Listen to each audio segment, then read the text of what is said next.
Birthday special get ready with me, এটা তো তোমাদের সাথে শেয়ার করতেই হবে। তো বার্থডের দিন সকালে পরে নিয়েছিলাম পার্পেল কালারের এই বিউটিফুল কুর্তিটা।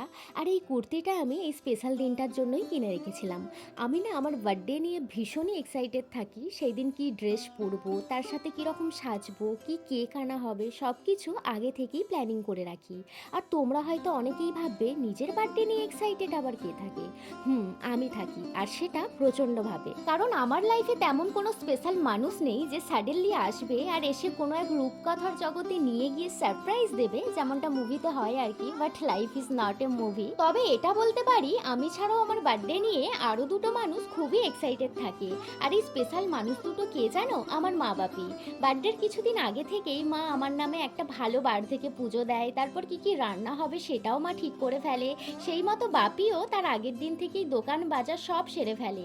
আর এই দেখো, তোমাদের সাথে গল্প করতে করতে আমি বলতে ভুলেই গিয়েছিলাম আজকের এই স্পেশাল ড্রেসটা আমায় কে দিয়েছে বলো তো? আমার বাপি। আর এই হচ্ছে আমার বার্থডের সকালের ফাইনাল লুক। কেমন লাগছে জানিও, আর ভালো লাগলে একটা লাইক করে দিও। বাই।